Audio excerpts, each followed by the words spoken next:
Hello guys, welcome to my channel. आज मैं आपके साथ शेयर करने वाली हूँ most important questions of company law. ये कंपनी लॉ के एग्ज़ाम में पिछली बार और काफ़ी बार रिपीट होते आए हैं, तो मैं इन क्वेश्चंस पे आपके लिए वीडियो बना रही हूँ। अगर आपको ये वीडियो अच्छी लगती है तो please like this video and please subscribe to my channel, और अपने और कॉलेज फ्रेंड्स के साथ भी इस वीडियो को ज़रूर शेयर कर देना। तो चलिए शुरू करते हैं। सबसे पहला क्वेश्चन जो हमें दिख रहा है वो है, explain the concept of corporate personality and discuss the circumstances where the court lifts the corporate veil to see what lies behind. इसमें हमें पूछ रहा है कि कॉर्पोरेट पर्सनालिटी का पहले मतलब बताओ। ठीक है, तो corporate personality means that once a company is incorporated under the companies act 2013, it becomes separate legal entity distinct from its members in the eyes of the law. The company has an independent existence different from its shareholders who owns it, and it's treated as an artificial person created by the law.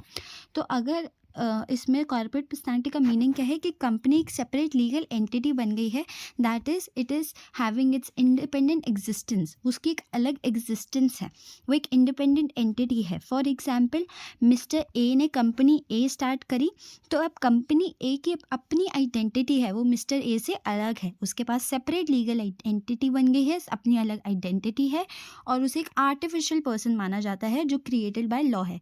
Real person नहीं है, artificial person है, but created by law है, अपने share holder से अलग है। अब पूछ रहे हैं कुछ फीचर्स जो होते हैं कॉर्पोरेट पर्सनालिटी के, वो बताने हैं। It can own property in its own name, अपने नाम पे प्रॉपर्टी खरीद सकती है, घर खरीद सकती है, लैंड बिल्डिंग, ठीक है, अपने नाम पे प्रॉपर्टी खरीद सकती है। कॉन्ट्रैक्ट में आ सकती है अपने नाम पे, कॉन्ट्रैक्ट साइन कर सकती है अपने नाम पे, ठीक है। उसकी अपनी एक स्टैम्प होती है, उससे वो साइन कर सकती है। उसके बाद वो स्यू कर सकती है, और उसे भी कोई स्यू कर सकता है। वो स्यू कर सकती है मतलब किसी ने उसके साथ कॉन्ट्रैक्ट किया, उस बंदे ने उसे फुलफिल नहीं किया, तो कंपनी उस पर केस कर सकती है। और अगर कंपनी किसी के साथ ऐसा करती है तो वो बंदा भी कंपनी पे केस करेगा, उसके शेयर होल्डर पे नहीं करेगा। कंपनी की एक अलग आइडेंटिटी है, वो उस पर केस कर सकता है। और यूजुअली जो लायबिलिटी देखी जाती है मेंबर्स की, वो लिमिटेड होती है। उसके बाद कंपनी इंजॉय करती है परपेचुअल सक्सेशन। परपेचुअल सक्सेशन मतलब कि कितने भी मेंबर्स आए, कितने भी मेंबर्स जाएं, उससे कंपनी की एग्जिस्टेंस पे कोई फ़र्क नहीं पड़ता, company will continue to exist. क्या क्या फीचर्स हैं, एक बार वापस रिकॉल करवा देती हूँ। वो अपने नाम पे प्रॉपर्टी खरीद सकती है, सेकंड वो कॉन्ट्रैक्ट कर सकती है, थर्ड वो स्यू कर सकती है और उस पर भी कोई स्यू कर सकता है, फोर्थ उसकी लायबिलिटी जो है मेंबर्स की लिमिटेड होती है, और फिफ्थ वो परपेचुअल सक्सेशन को एंजॉय करती है। अब आपकी बुक में एक केस लॉ का नाम लिखा था, तो मैंने उसे वहाँ मेंशन कर दिया है, सैलोमन वर्सेस सैलोमन। तो इसे आप याद कर लेना अगर ये वाला क्वेश्चन पेपर में आता है, सेपरेट लीगल एंटिटी वाला या फिर कॉर्पोरेट पर्सनालिटी वाला, दोनों सेम ही बात है, उसमें आप ये केस लॉ मेंशन कर सकते हैं, ठीक है। अब आते हैं सेकंड पार्ट ऑफ क्वेश्चन। इस पर हमें कहा था कॉर्पोरेट व्हील के बारे में बताओ। कॉर्पोरेट व्हील का क्या मतलब होता है, अब वो देख लेते हैं। Corporate wheel is the imaginary legal curtain that separates the company from its members. एक पर्दा होता है, पर्दा किसके बीच में, कंपनी के जो शेयर होल्डर होते हैं और कंपनी खुद, उनके बीच में एक पर्दा होता है। मतलब ये दोनों अलग अलग हैं, बात वही है, सेपरेट लीगल एंटिटी को ही मान के चल रहे हैं। बस व्हील का मतलब जो घूंघट भी होती है ना, दुल्हन घूंघट ओढ़ती है, व्हील का वो मतलब होता है। तो इसमें हम क्या कह रहे हैं कि कंपनी और उसके शेयर होल्डर्स के बीच में एक पर्दा होता है। इसका मतलब शेयर होल्डर्स जो है वो पर्दे के पीछे ढके हुए हैं। लोगों की नज़र में एक कंपनी है, जैसे फॉर एग्जांपल अगर मैं कोलगेट बोलती हूँ, तो आप कोलगेट सोचते हो उसके शेयर होल्डर्स के बारे में नहीं सोचते, आप कोलगेट एज अ कंपनी के बारे में सोचते हो, है ना। तो आप शेयर होल्डर से ढके हुए हो, मतलब आपने कभी शेयर होल्डर्स को देखा नहीं है। तो यही है corporate wheel. Corporate wheel is imaginary legal curtain that separates the company from its members. Usually जो है वो कोर्ट इसे व्हील को रिस्पेक्ट करता है और क्वेश्चन नहीं करता है इंटरनल अफेयर्स ऑफ कंपनी को, ठीक है। बट कभी कभार ऐसे केसेस होते हैं कि ये पर्दा उठा दिया जाता है, तो in certain situations court ignores the separate legal entity of the company to find out the real personal controlling it. तो कोर्ट कभी कभार इसे हटा देता है, इग्नोर कर देता है। क्यों? क्योंकि वो जानना चाहता है कि कंपनी को असलियत में कौन कंट्रोल कर रहा है, और इस कंसेप्ट को बोलते हैं लिफ्टिंग ऑफ कॉर्पोरेट व्हील। अब ये कौन सी सर्कमस्टांसेस होती है जिसमें कॉर्पोरेट व्हील को उठा दिया जाता है? First is fraud and improper conduct. कभी कभार कंपनी इसे यूज़ करती है चीटिंग करने के लिए, किसी को धोखा देने के लिए। तो अगर कंपनी फ्रॉड कर रही है और गवर्नमेंट को ऐसा लगता है, कोर्ट को ऐसा लगता है कि कंपनी कोई फ्रॉड्यूलेंट एक्टिविटी कंडक्ट कर रही है कंपनी की आड़ में, मतलब उसके शेयर होल्डर्स कोई फ्रॉडुलेंट एक्टिविटी कंडक्ट कर रहे हैं ये कंपनी की आड़ में, तो वो उसे उठा देगी कॉर्पोरेट व्हील, और उसके शेयर होल्डर्स और कंपनी को एक इंसान मानते हुए उन पे आगे प्रोसीडिंग होगी। ठीक है, जैसे कुछ लोग स्मगलिंग करते हैं तो ये फ्रॉड में आ जाता है, इम्प्रॉपर कंडक्ट में आ जाता है। उसके बाद सेकंड है इवेजन ऑफ टैक्स। कभी कभार लोग कंपनी इसलिए बनाते हैं ताकि वो टैक्स को इवेज कर पाए, मतलब अर्निंग्स जो है आपकी वो आप कंपनी में ट्रांसफ़र कर देते हो और फिर उस पे आपको टैक्स नहीं देना पड़ता, क्योंकि फिर वो आप इन्वेस्टमेंट दिखाते हो और इन्वेस्टमेंट का रिटर्न जब लोगे तब आप टैक्स दोगे। तो कभी कभार ऐसा लोग करते हैं कि वो कंपनी इसी वजह से खोलते हैं ताकि उन्हें टैक्स ना भरना पड़े। तो अगर कंपनी सिर्फ टैक्स लायबिलिटी को अवॉइड करने के लिए बनाई गई है तो कोर्ट इस केस में कॉर्पोरेट व्हील हटा सकता है। इसके बाद एनिमी कंपनी, कभी कभार ऐसा होता है कि नेशनैलिटी ऑफ शेयर होल्डर्स बताने के लिए ड्यूरिंग वॉर के टाइम ऐसा होता है कि कभी कभार कि जो शेयर होल्डर्स हैं, जैसे दो कंट्रीज़ के बीच में वॉर हो रहा है तो उस कंपनी के शेयर होल्डर में भी आपके एनिमी कंट्री के हो और वो कंट्री आपको फ्यूचर में कोई लॉस कर सकती है ना। तो इसलिए हम उसका व्हील उठा देते हैं नेशनैलिटी और शेयर होल्डर्स पता लगाने के लिए। उसके बाद पब्लिक इंटरेस्ट में भी उठा सकती है, मतलब कुछ ऐसी चीज़ बना रही है वो कंपनी और उसके शेयर होल्डर्स उस चीज़ को प्रमोट कर रहे हैं जो हार्मफुल है सोसाइटी के लिए, तो आप कॉर्पोरेट व्हील उठा सकते हो। उसके बाद कुछ स्टैट्यूटरी प्रोविजंस होती हैं, जैसे company act allows lifting of corporate wheel in miss statement of prospectus और फ्रॉड्यूलेंट कंट्रैक्ट। प्रोस्पेक्टस क्या होता है, जब आपको शेयर इशू करने होते हैं मार्केट में तो आप प्रोस्पेक्टस लॉन्च करते हो, तो अगर आपने कुछ मिस स्टेटमेंट दिया है, झूठी बात लिखी है प्रोस्पेक्टस में या फ्रॉड्यूलेंट कंडक्ट किया है, तो कंपनी एक्ट अलाउ करता है कि आप कॉर्पोरेट व्हील उठा दो। तो कंक्लूजन क्या निकलता है इस पूरे क्वेश्चन का, तो corporate personality is the foundation of the company law but court leaves the corporate veil to prevent misuse of this privilege. अगर आप कभी भी इसे मिसयूज करते हो, मिसयूज मतलब अगर आप सेपरेट लीगल एंटिटी कंसेप्ट का मिसयूज करते हो कि आपको कोर्ट ने प्रिविलेज दी कि आप दोनों अलग अलग हो, हम आप पे केस नहीं करेंगे, हम कंपनी को स्यू करेंगे अगर कुछ गलत होता है तो, बट आप इसका गलत फ़ायदा उठाओगे तो आप बच के नहीं जा पाओगे, कंपनी और आपको एक ही इंसान मानते हुए कॉर्पोरेट व्हील को उठा दिया जाएगा। अब इसके बाद नेक्स्ट क्वेश्चन आता है, what is a foreign company and is it necessary for it to comply with the provisions of the companies act 2013, if so to what extent. Question पूछ रहा है फॉरेन कंपनी के बारे में बताओ और ये बताओ कि क्या उसे कंपनीज एक्ट 2013 की प्रोविजन मानना ज़रूरी है, और अगर ज़रूरी है तो किस एक्सटेंट तक ज़रूरी है। सो आंसर पढ़ते हैं। अ foreign company is a company which is incorporated outside India but carries on business in India through either physical presence और इलेक्ट्रॉनिक मीन्स। क्या है फॉरेन कंपनी? फॉरेन कंपनी एक ऐसी कंपनी है जो इनकॉर्पोरेट मतलब बनी इंडिया के बाहर है, रजिस्टर इंडिया के बाहर हुई थी, बट वो अपना बिजनेस इंडिया में भी चला रही है। कैसे? या तो कोई फिजिकल ऑफिस है उसके पास या ऑनलाइन इलेक्ट्रॉनिक मीन्स के थ्रू चला रही है। So, according to Companies Act 2013, a foreign company includes companies that have a place of business in India or conduct business activities in India.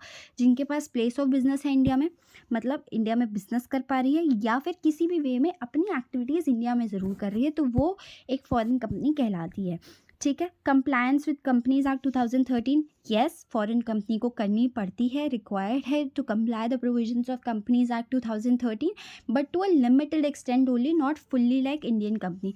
Comply तो उसे करनी पड़ेगी बट लिमिटेड एक्सटेंट तक, मतलब जैसे इंडियन कंपनी को करनी पड़ती है इतनी कंप्लायंस नहीं है बट थोड़ी बहुत तो है।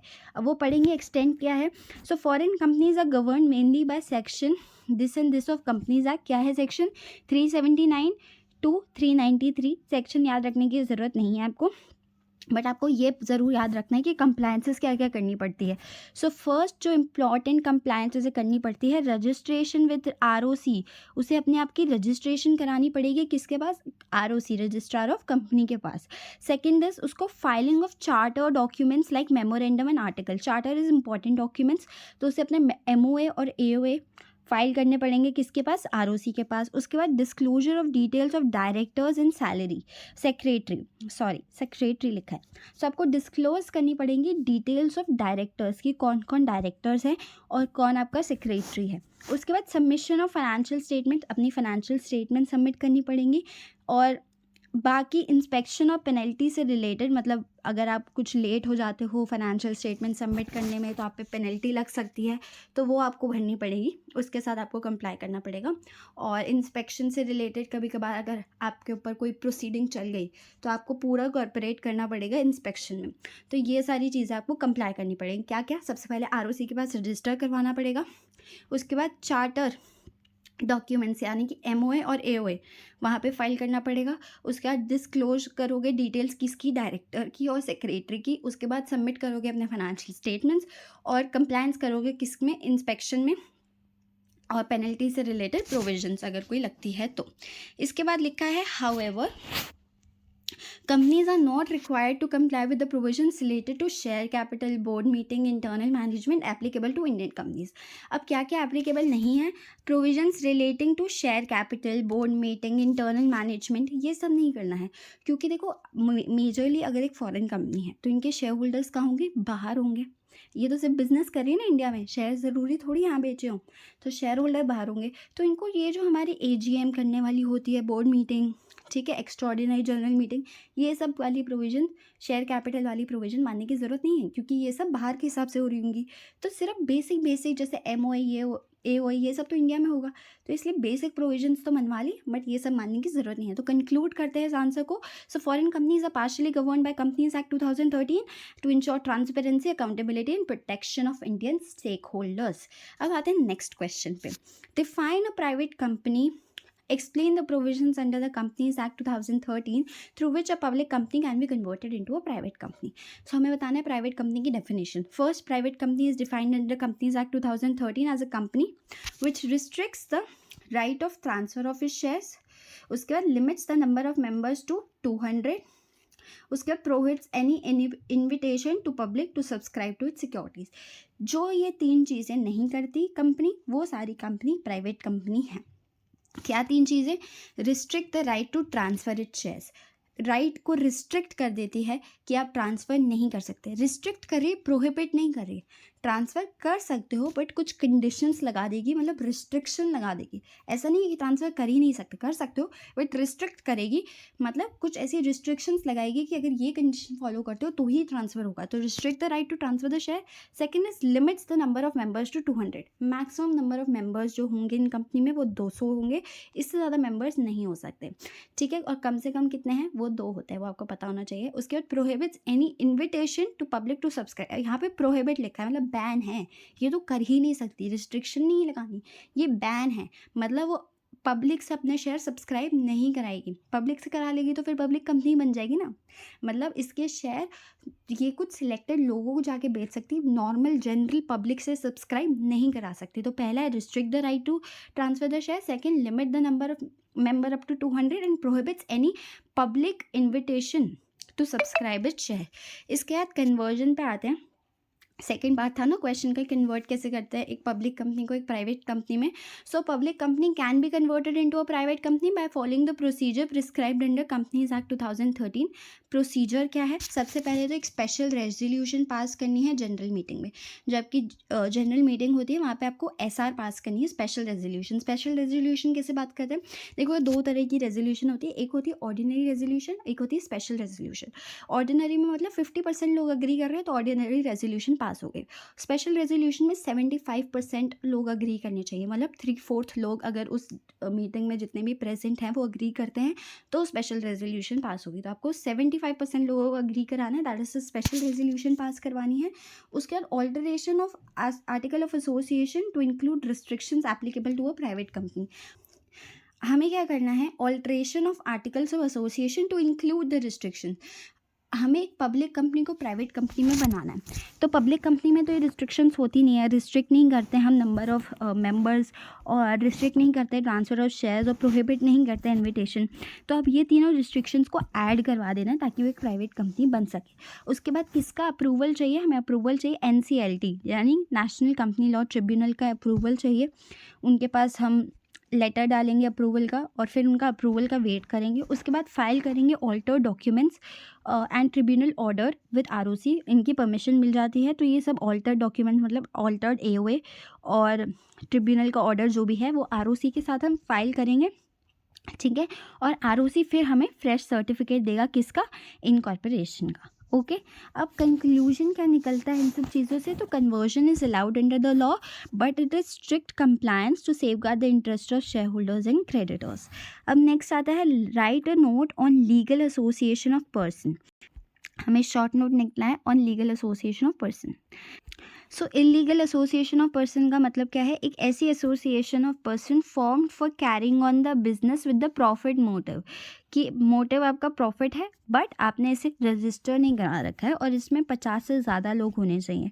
सो association of person form for carrying on business with the profit motive having more than 50 persons without being registered under the companies act और एनी अदर लॉ। अब फीचर्स क्या है लीगल एसोसिएशन, इलीगल एसोसिएशन के? It has no legal existence, registration नहीं हुई तो कोई legal existence नहीं है। ये ना तो स्यू कर सकती है ना हम इसे स्यू कर सकते हैं। इलीगल है तो ऑब्वियसली कोई एग्जिस्टेंस नहीं है तो ये किसी स्यू तो नहीं कर सकती, और कोई इससे अगर मतलब किसी का इसने अगर बुरा कर दिया तो वो भी इसे स्यू नहीं कर सकता। उसके बाद its agreements are void. Void मतलब शुरू से ही कॉन्ट्रैक्ट में नहीं है, अग्रीमेंट्स है, कॉन्ट्रैक्ट नहीं है। आपने पढ़ा होगा ना फर्स्ट सेम में कि कॉन्ट्रैक्ट और एग्रीमेंट में क्या डिफरेंस होता है। सो इनके एग्रीमेंट जो है वो वॉइड है और अनएनफोर्सेबल है, मतलब कॉन्ट्रैक्ट नहीं है तो आप इन्हें कोर्ट में नहीं लेके जा सकते हो। उसके बाद members have unlimited personal liability. Members की अनलिमिटेड पर्सनल लायबिलिटी होती है। अनलिमिटेड पर्सनल लायबिलिटी मतलब अगर कुछ ऐसा हो जाता है तो मेंबर्स को अपने घर बेच के भी पैसे चुकाने पड़ते हैं। कॉन्सिक्वेंसेस क्या है? सच एसोसिएशन से प्रोहिबिट लॉ प्रमोट नहीं करता है, ठीक है। उसके बाद मेंबर्स में बी पीनलाइज्ड, अगर पता लग जाता है कभी भी तो मेंबर्स पे सज़ा हो सकती है, उनको पीनलाइज किया जा सकता है। Business carried on by association is illegal. जो भी बिजनेस ये रन करते हैं वो सारा इलीगल होता है, तो इसलिए इसे प्रोहिबिट किया जा रहा है।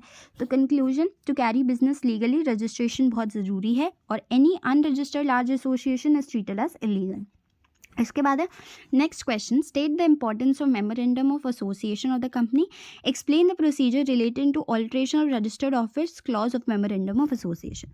मेमोरेंडम ऑफ ये देखो ब्रैकेट में मैंने 10 लिखा हुआ है ना, मतलब ये जब आया था पेपर में 10 मार्क्स के लिए आया था, ठीक है। बट इस वीडियो में मैं आपको ऐसे समझा रही हूँ कि आपको ये बात रिटेन रह जाए कि पेपर में अगर ये क्वेश्चन आए तो आपको याद रहे कि आपको लिखना क्या है। अगर मैं बड़े बड़े पैराग्राफ्स यहाँ लिख दूंगी तो आपको याद नहीं रहेगा पेपर तक ऑब्वियसली। तो एक बार आपके पास दिमाग में चला जाएगा ना, उसके बाद आप खुद से भी बना के वहाँ लिखाओगे answer. So memorandum of association क्या होता है? Is the most important document of the company, charter document कहा जाता है। It defines the constitution and the scope of the activities of the company. ये बताता है कि कंपनी की कॉन्स्टिट्यूशन क्या है और वो किस तरीके से एक्टिविटीज़ करेगी, ठीक है। इसमें क्या क्या आता है, ये इंपॉर्टेंट क्यों है? क्योंकि ये डिफाइन करता है ऑब्जेक्टिव्स ऑफ द कंपनी, की कंपनी क्या काम करेगी और कैसे काम करेगी। इसमें पावर लिखी हुई है कंपनी की, कि कंपनी के हाथ में कितनी पावर है। उसके शेयर होल्डर और क्रेडिटर्स को प्रोटेक्ट करता है। बेसिस ऑफ इनकॉर्पोरेशन है, मतलब इनकॉर्पोरेशन के टाइम एमओए बनता है तो ये बेसिस ऑफ इनकॉर्पोरेशन है। एमओए के बियॉन्ड आप एक्ट नहीं कर सकते, मतलब जो चीज़ एमओए में नहीं लिखी है वो कंपनी नहीं कर सकती। फॉर एग्जांपल कंपनी में एमओए में लिखा कि हम कपड़े बनाएंगे, अब कल को कंपनी लकड़ी काट के बेच रही है तो क्या वो कर सकती है? नहीं कर सकती। उस पर केस हो सकता है कि आपने एमओए में ये काम नहीं लिखा, तो मतलब ये इलीगल एक्टिविटी हो गई कंपनी के लिए, कंपनी वो सब नहीं कर सकती। और उसके अलावा कुछ करती है तो उसे अल्ट्रा वायरस एंड वॉइड कहा जाता है। Alteration of registered office clause. अब दूसरा पार्ट था क्वेश्चन में कि ये बताओ रजिस्टर्ड ऑफिस क्लॉज को कैसे ऑल्टर करते हैं। तो टाइप ऑफ चेंज पे डिपेंड करता है, ठीक है, फर्स्ट थिंग। बट अगर जैसे रजिस्टर्ड ऑफिस एक ही सिटी में है, दूसरी जगह पे लेके जा रहे हो, मतलब सिटी चेंज नहीं कर रहे हो, तो कुछ अलग चीज़ होगी। फिर एक सिटी से दूसरी सिटी लेके जा रहे हो, सिटी ही चेंज कर दी तो कुछ अलग स्टेट, मतलब स्टेट सेम है, सिटी चेंज कर दी। अब थर्ड क्या हो सकता है? स्टेट ही चेंज कर दिया, गुजरात से महाराष्ट्र ले आए, ठीक है। तो तीनों केसेस में अलग तरीके से ऑल्टर होता है। अब जैसे पहला केस हमारे पास है with in same city, city change नहीं करी है, सिटी वही है और उसमें थोड़ी आजू बाजू जगह बदल दी, तो क्या सबसे पहले बोर्ड रेजोल्यूशन पास करोगे, बोर्ड ऑफ डायरेक्टर से रेजोल्यूशन पास कराओगे।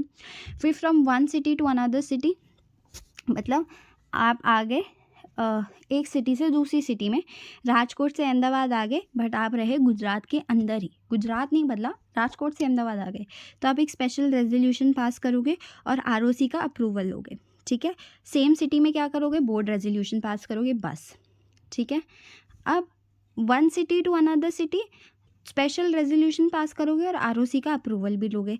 अब one state to another state में क्या करोगे, मतलब अब गुजरात से सीधा महाराष्ट्र जा रहे हैं तो भी स्पेशल रेजोल्यूशन पास करोगे, बट इस टाइम आरओसी का अप्रूवल नहीं लेंगे, इस टाइम सेंट्रल गवर्नमेंट का अप्रूवल लेंगे। ठीक है, तो अगर आपको रजिस्टर्ड ऑफिस बदलना है तो 3 केसेस होंगे। पहले तो आप सिटी के अंदर ही चेंज कर रहे हो, मतलब अहमदाबाद में आप किसी ब्लॉक ए में थे, अब आप ब्लॉक बी में शिफ्ट हो रहे हो, तो सिर्फ बोर्ड रेजोल्यूशन पास कर दो और चेंज कर दो। एक सिटी से दूसरी सिटी में जा रहे हो बट स्टेट सेम है, ठीक है, तो स्पेशल रेजोल्यूशन लोगे और आरओसी का अप्रूवल लोगे। अब आप कर रहे हो एक स्टेट से दूसरे स्टेट में, तो आप स्पेशल रेजोल्यूशन लोगे और सेंट्रल गवर्नमेंट का अप्रूवल लोगे। सो एमओ एक पब्लिक डॉक्यूमेंट होता है, ऑल्टरेशन और बहुत स्ट्रिक्ट होती है इसकी, क्योंकि ये पब्लिक डॉक्यूमेंट होता है। अब इसके बाद आता है नेक्स्ट क्वेश्चन पे, preliminary contract are nullity, comment and explain the position of promoter regarding such contract. तो प्रिलिमिनरी कॉन्ट्रैक्ट एक नलिटी है, इस लाइन का मतलब क्या है, preliminary contracts are contracts entered by the promoters before the incorporation of the company, since the company does not exist at the time it can not bound such contract. देखो, company बनने से पहले, मतलब company की registration होने से पहले, incorporation होने से पहले कुछ ऐसे कॉन्ट्रैक्ट कर लिए जाते हैं। जैसे फॉर एग्जांपल 2 लोग हैं कंपनी बनाने वाले, एक है मिस्टर ए और एक है मिस्टर बी।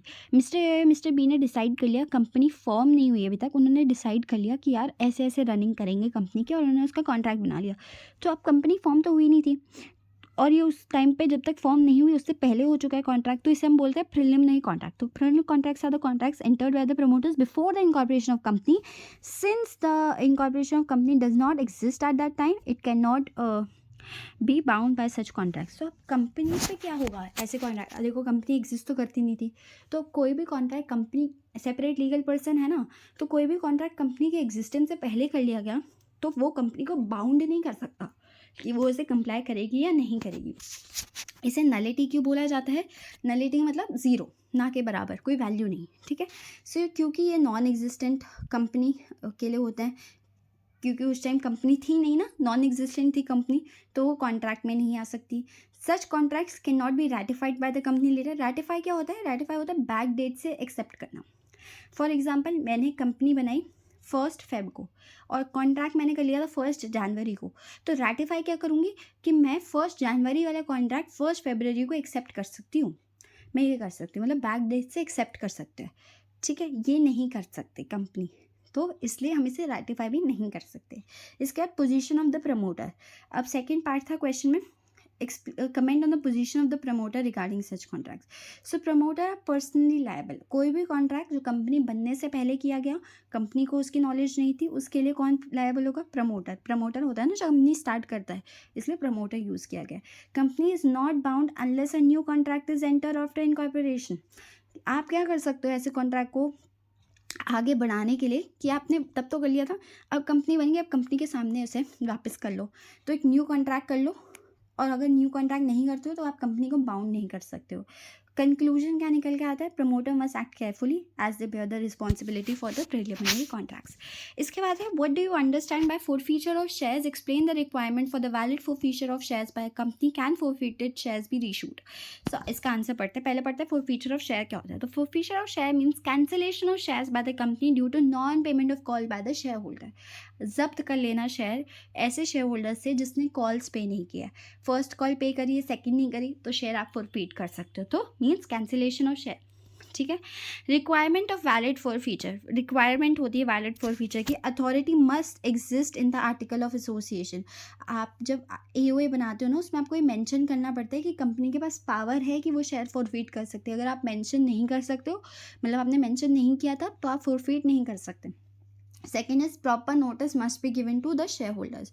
शेयर होल्डर्स को प्रॉपर नोटिस देना है फोरफीचर का, ऐसे नहीं कि मन उठाया और फोरफीट कर लिया, क्या पता वो कॉल दे दे, तो आपको एक प्रॉपर नोटिस देना है। उसके बाद forfeiture must be made by board resolution. ऐसे नहीं कि अपनी मन मर्जी आए तो फोरफीट कर लो, बोर्ड ऑफ डायरेक्टर्स को अपनी बोर्ड रेजोल्यूशन पास करनी पड़ती है, उसके बाद ही वो फोरफीचर का एक्शन लेंगे। It must be done in good faith, good faith में होना चाहिए। ऐसा नहीं कि कंपनी में, मतलब आपको पता है कि इस इंसान के पास मेजॉरिटी ऑफ शेयर्स है और इसने अभी तक कॉल नहीं भरी है, तो आप सोच रहे हो कि यार अब इसके हाथों में कंपनी की भाग दौड़ देने से अच्छा है फोरफीट कर ले। तो ये गुड फेथ में नहीं है, गुड फेथ होना चाहिए, मतलब आपके इरादे साफ होने चाहिए। अब री इशू ऑफ फोरफीटेड शेयर्स, अब फोरफीट तो आपने कर लिए शेयर्स, अब आप उसे री इशू भी तो करोगे। So yes, forfeited shares can be reissued, they may be reissued at the price decided by the board, जो प्राइस बोर्ड डिसाइड करेगी उस पर री इशू करेंगे। और एक स्पेशल बात, discount can not exceed the unpaid amount, usually discount देते हैं पर वो कितना होना चाहिए, द अनपेड अमाउंट से ज़्यादा नहीं होना चाहिए, ये बात याद रखना। जो भी डिस्काउंट होता है it can not exceed the unpaid amount, ठीक है।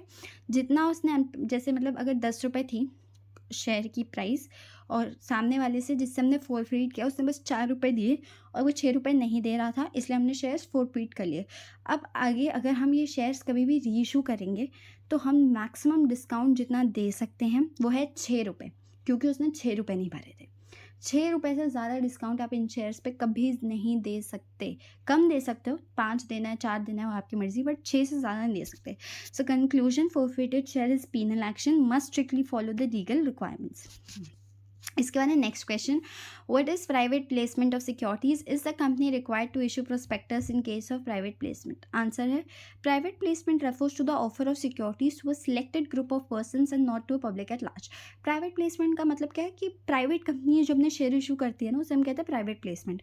अब हमने पढ़ा था कि प्राइवेट कंपनी पब्लिक को ऑफर नहीं कर सकती, तो प्राइवेट प्लेसमेंट मतलब सिलेक्टेड ग्रुप ऑफ पीपल को ऑफर करती है अपने शेयर्स और नॉट पब्लिक एट लार्ज। इसके बाद फीचर्स क्या है, maximum 200 people in a financial year. अब ये बात आप रिलेट करोगे उस क्वेश्चन में जहाँ हमने पढ़ा था कि 3 रिस्ट्रिक्शंस होती है प्राइवेट कंपनी पे उसकी डेफिनेशन में, तो मैक्सिमम 200 पर्सन्स हो सकते हैं, तो इधर भी लिखा है maximum 200 persons in a financial year. अब इसका मतलब ये मत समझना कि एक फाइनेंशियल ईयर में 200 लोग होंगे, नहीं, पूरे जब तक वो कंपनी रहेगी 200 लोगों के पास ही शेयर होंगे। बट अगर जब आप प्राइवेट प्लेसमेंट कर रहे हो तो मैक्सिमम साल में आप 200 लोगों को इन्विटेशन भेज सकते हो। इसके बाद नो पब्लिक एडवर्टीजमेंट। अब देखो पब्लिक को हमने शेयर बेचने हैं नहीं, तो पब्लिक में एडवर्टीजमेंट करेंगे ही क्यों। प्राइवेट लोगों को देना है तो सिर्फ उनको देंगे ना, कार्ड और पैम्पलेट। अब किसी की शादी अगर प्राइवेट होती है तो बैनर थोड़ी लगवा देते हैं रोड पे, वो तो घर घर जाके कार्ड बांटते हैं ना, वैसे ही प्राइवेट प्लेसमेंट होगा। इसके बाद separate bank account for money receive. अब आप बैंक अकाउंट है ना सेपरेट रखते हैं, क्योंकि बहुत ऐसे केसेस आए थे कि जो शेयर इशू का पैसा होता है लोग अपने घर खर्च में यूज़ कर देते हैं, तो इसलिए सेपरेट बैंक अकाउंट, ये दोनों केसेस में होता है। इसके बाद prospectus requirement, no prospectus is required, कोई प्रोस्पेक्टस की ज़रूरत नहीं है, क्योंकि प्राइवेट प्लेसमेंट हम पब्लिक के लिए नहीं कर रहे हैं। तो जो लोग कंपनी के बारे में जानते हैं हम सिर्फ उन्हें ही ऑफर देते हैं, तो इसलिए उनको ज़्यादा प्रोस्पेक्टस में बताने की ज़रूरत नहीं है। हाउएवर कुछ बातें बतानी होती है, तो private placement offer letter is issued, private placement offer letter बना देते हैं, ठीक है। तो कंक्लूजन क्या है, private placement is faster method of raising capital with limited regulatory burden, private companies करती है basically. Who is a proxy, is it essential for a proxy to be a member of the company. Proxy कौन होता है, so proxy is a person appointed by the member to attend and vote at the company meeting on his behalf. एक ऐसा member जो appoint कर, मतलब proxy एक ऐसा पर्सन होता है जो कंपनी का एक मेंबर अपॉइंट करता है to attend and vote at the meeting on his behalf. देखो आपको पता है कंपनी की मीटिंग्स होती हैं, कंपनी की मीटिंग्स में उनके शेयर होल्डर्स को जाना होता है और वहाँ पे जो उसे अटेंड करते हैं, जैसे हमने पढ़ा कि स्पेशल रेजोल्यूशन पास होगी या फिर बोर्ड रेजोल्यूशन पास होगी, ऑर्डिनरी रेजोल्यूशन पास होगी, तो ये कौन पास करता है, शेयर होल्डर पास करता है। कैसे पास करते हैं, वोट देके। मैंने आपको बताया स्पेशल रेजोल्यूशन में 75% वोट फेवर में चाहिए होते हैं।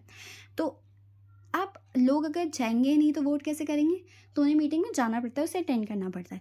तो कभी कभार ऐसा होता है कि मेंबर्स थोड़े बिजी हैं, नहीं जा सकते हैं मीटिंग में, तो इस केस में हमारे पास आता है प्रॉक्सी। प्रॉक्सी मतलब जैसा आप कॉलेज में नहीं जाते हो अटेंडेंस लगवा देते हो दोस्त से, वैसे ही मेंबर्स मीटिंग में ना जाते हुए एक रिप्रेजेंटेटिव भेज देते थे अपना, वो उन्हें वहाँ पे उनके बिहाफ पे मीटिंग अटेंड करता है, वहाँ पे वोट करता है। तो proxy is a person appointed by the member to attend the meeting on his behalf. अब की पॉइंट्स क्या है प्रॉक्सी के, एक्ट एज ए रिप्रेजेंटेटिव, है ना, रिप्रेजेंटेटिव के एक्ट कर रहा है।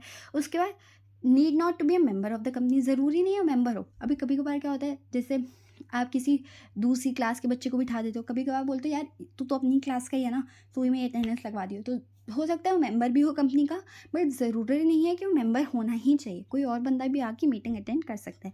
Proxy can vote but can not speak unless articles allow, सिर्फ वोट कर सकता है, बोलने का अधिकार नहीं दिया गया है, मतलब आप अपना मत नहीं रख सकते हो, वोट देना है वोट दे के निकलो। बट अगर आर्टिकल्स अलाउ करते हैं कि प्रॉक्सी भी बोल सकते हैं मीटिंग में, तो फिर वो बोलेगा।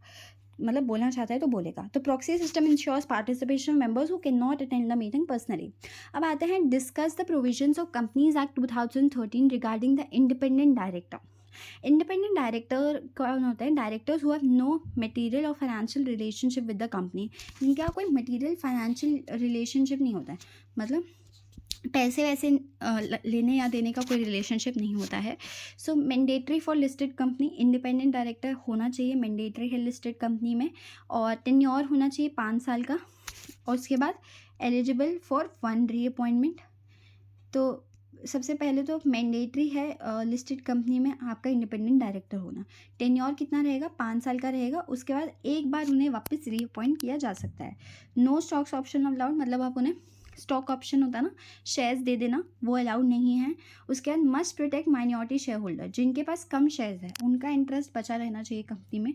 मतलब कंपनी के जो डायरेक्टर्स है वो कोई ऐसा डिसीजन ना ले ले जिससे कि माइनॉरिटी शेयर होल्डर का लॉस हो जाए।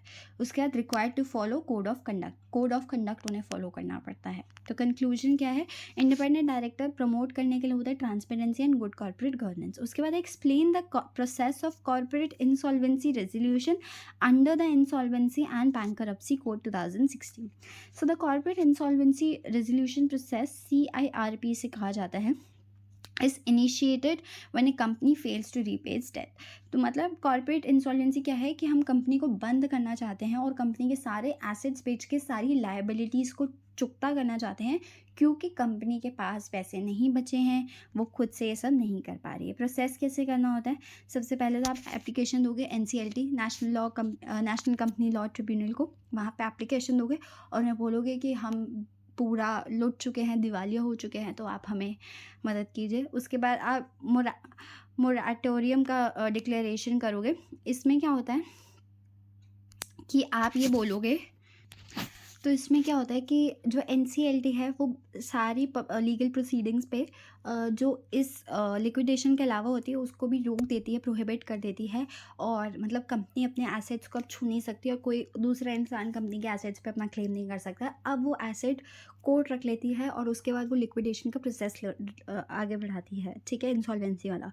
अब उसके बाद क्या होता है, वो एक रेजोल्यूशन प्रोफेशनल अपॉइंट करते हैं। रेजोल्यूशन एक ऐसा बंदा होता है जो आगे बैंकरप्सी जो होने वाला, मतलब जो अभी जो उसकी इंसॉल्वेंसी प्रोसेस होने वाला है उसको सारा कंट्रोल करता है। वो ही सारे एसेट्स की वैल्यूएशन निकालता है, फिर देखता है कि कितने एसेट्स है, फिर देखता है कि कितनी लायबिलिटी है, और फिर देखता है कि इसे हम कैसे चुकता कर सकते हैं।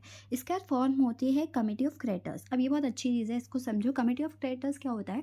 देखो, लायबिलिटी में सबसे ज़्यादा लायबिलिटी किसकी होती है? क्रेडिटर्स की होती है। सारा पैसा अब उनको ही देना है कंपनी के सारे एसेट्स बेच के, तो ज़रूरी है कि पहले हम उनसे सारी बात क्लियर कर दें। इसलिए अब एक कमेटी बनाई जाती है, कमेटी ऑफ क्रेडिटर्स, और उन्हें सारे डिसीजंस बताए जाते हैं कि कंपनी के ये सारे एसेट्स हमारे पास आए हैं और इनकी ये वैल्यू है। अब अगर हम इनका टोटल करते हैं तो इतना पैसा बनता है, आप लोगों का इतना पैसा है, अब हम रेशो पे अग्री करेंगे कि किस रेशो में हम किसको कितना दें। इसके बाद approval of the resolution plan होता है। अप्रूवल लिया जाता है, वापस NCLT को सारा कुछ बताया जाता है, अप्रूवल लेके फिर लिक्विडेशन का प्रोसेस कर दिया जाता है। So conclusion, CIRP aims at revival of the company rather than just liquidation. मतलब रिवाइवल करती है पूरी कंपनी का, सिर्फ लिक्विडेशन नहीं होता है, मतलब वो कंपनी को वापस स्टेबलाइज करने में हेल्प करती है। What are the provisions of Companies Act 2013 regarding the appointment and removal of auditor? Appointment, first जो ऑडिटर है वो अपॉइंट किया जाता है बाय बोर्ड, ठीक है। Subsequent auditors are appointed by share holder. याद रखना है, जो पहला ऑडिटर होता है कंपनी का वो बोर्ड अपॉइंट करती है, बोर्ड ऑफ डायरेक्टर्स। बाकी जो सब्सिक्वेंट ऑडिटर्स हैं उनके लिए शेयर होल्डर अपॉइंट करते हैं। कैसे? रेजोल्यूशन पास करके। टर्म क्या होता है ऑडिटर का? 5 ईयर्स होता है। रिमूव कैसे करेंगे? स्पेशल रेजोल्यूशन पास करके ऑडिटर को हम रिमूव कर सकते हैं। अप्रूवल सेंट्रल गवर्नमेंट का ज़रूरी है, क्योंकि देखो, जब आप रिमूव कर रहे हो तो आप ऐसे रिमूव नहीं कर सकते। हो सकता है कंपनी कोई अपनी गलती छुपाने के लिए ऑडिटर को हटा रही है, तो इसलिए आपको अप्रूवल लेना पड़ता है। पहले तो आप स्पेशल रेजोल्यूशन पास करके कंपनी डिसाइड करेगी कि हाँ हम इसे रिमूव करना चाहते हैं, फिर आप अप्रूवल लोगे सेंट्रल गवर्नमेंट का, ताकि उन्हें पता लगे कि कंपनी किस रीज़न की वजह से हटा रही है। और जब ये सब प्रोसेस हो रहा होगा ऑडिटर को अपॉर्चुनिटी ऑफ बीइंग हर्ड दिया जाएगा, मतलब उसको बोलने का मौका ज़रूर दिया जाएगा कि बताओ भाई, कंपनी ने तुम्हारे साथ कुछ गलत तो नहीं किया, कुछ ऐसी बात तो नहीं है जो तुम हमें बताना चाहते थे इसलिए कंपनी तुम्हें हटा रही है। सो कंक्लूजन क्या है, auditor provision ensure independence and accountability. तो यही सब था इस वीडियो में। अगर आपको ये वीडियो अच्छी लगती है तो प्लीज़ इसे लाइक कर दीजिए और चैनल को ज़रूर सब्सक्राइब कर देना, और इस वीडियो को अपने फ्रेंड्स के साथ शेयर कर देना। ये पार्ट 1 था वीडियो का। मैं सेकंड पार्ट में और भी इम्पोर्टेंट क्वेश्चंस लेके आऊँगी जो आपको और ज़्यादा हेल्प करेंगे, तो आप वो दोनों पार्ट देख के चले जाओगे तो आपकी पक्की पक्की तैयारी हो जाएगी एग्ज़ाम की। और ये सारे क्वेश्चंस मैंने खुद से नहीं बनाए हैं, पीवाईक्यू में आए हैं और बहुत इंपॉर्टेंट क्वेश्चन है। मैंने आपको इतने आसानी से समझा दिए कि आपको याद रह जाएगा पेपर में। तो अगर आपको ये वीडियो अच्छी लगती है तो please like, share and subscribe, and thank you so much for watching this video.